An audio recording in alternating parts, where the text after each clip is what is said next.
জাতীয় নাগরিক পার্টির আহ্বায়ক ও বিরোধী দলীয় চিফ হুইপ নাহিদ ইসলাম অভিযোগ করেছেন, সরকার জুলাই সনদ ও সাংবিধানিক সংস্কারের বিষয়ে টালবাহানা করছে।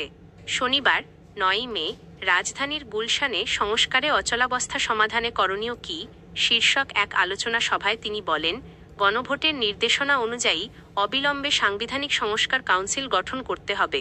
এ বিষয়ে কোনো ছলচাতুরি দেশের মানুষ মেনে নেবে না।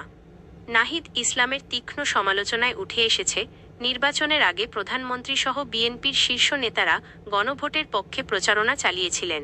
ক্ষমতায় আসার পর আচরণ পাল্টে গেছে। নাহিদ প্রশ্ন তোলেন, এই দ্বিমুখী মনোভাব কি জনগণের আকাঙ্ক্ষাকে উপেক্ষা করা ছাড়া কিছু নয়? বিরোধী দলীয় চিফ হুইপ জানান, গণভোটের রায় বাস্তবায়নে সংসদে এবং বাইরে আলোচনার পাশাপাশি শান্তিপূর্ণ কর্মসূচি চলবে।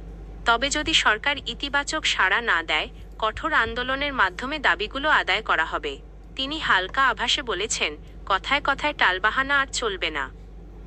আলোচনা সভায় উপস্থিত ছিলেন এনসিপির যুগ্ম আহ্বায়ক জাবেদ রাসিন, সারোয়ার তুষার, সংরক্ষিত আসনের এমপি ডা. মাহমুদা আলম মিতু, নুসরাত তাবাসসুম, যুগ্ম সদস্য সচিব আলাউদ্দিন মোহাম্মদ এবং তারিকুল ইসলাম সহ অন্যান্য কেন্দ্রীয় নেতারা। নাহিদ ইসলামের সমালোচনায় স্পষ্টভাবে উঠে এসেছে যে, সরকার এই বিষয়কে নিয়ে সময় টানার চেষ্টা করছে। গণভোট ও সাংবিধানিক সংস্কারের ক্ষেত্রে নীতি না কৌশল, এই প্রশ্নই এখন গণমানুষের মনে।